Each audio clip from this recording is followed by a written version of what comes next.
Welcome everyone today to this new season of the Vastari Connects webinars. We had such a successful time last season with all of the discussions that happened that we got inspired to keep going.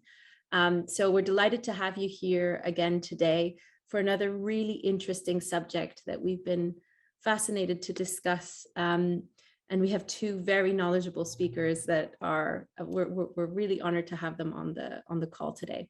So as you know, Vastari Connects is looking at exhibitions and some of the newest things that are going on. And we have two speakers, one from Paris and one from Germany. I'll let Stefan say where in Germany. and we are going to be discussing sound. So sound can be integrated into exhibitions in different ways. And what's fascinating about today's talk is that we have sound and sound history, as well as sound and the concept of silence. So I think that this is really going to bring some really interesting dimensions to the discussion. What we will do is each of our speakers will introduce themselves, their organization, and their exhibitions for a few minutes, and then we will go into the panel discussion. We'll have some time at the end for questions. So if you do have questions, please do put them in the Q&A and the chat, and I'll make sure that we will cover them. So thank you for being here today. It's great to have such an international audience, and let's get started. So the first speaker that will be introducing themselves today is Victoire from the Philharmonie de Paris. So please, the stage is yours. Hi everyone, and thank you Bernardine for the invitation to participate to this panel. So my name is Victoire Guénat and I work at Philharmonie de Paris. So I'm the one from Paris. I'm the head of the exhibitions for the Musée de la Musique, which is host inside the Philharmonie de Paris.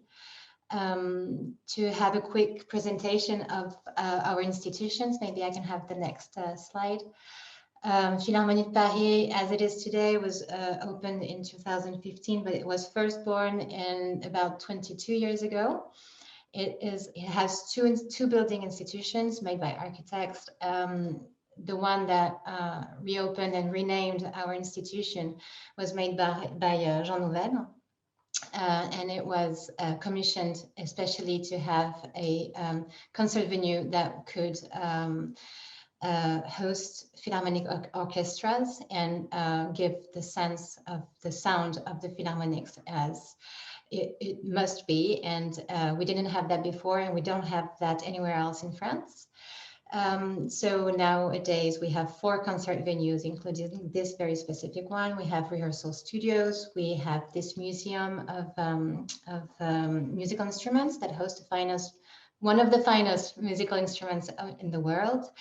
2 exhibition spaces, one big, one small, and we also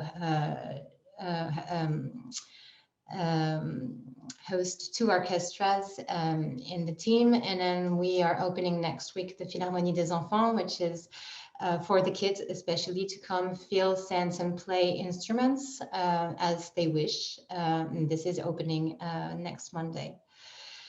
So we are very about music, an institution about music, about orchestras, about concert halls, about exhibition, about a collection and history of music, and the practice, because we have the orchestras and this program for the children.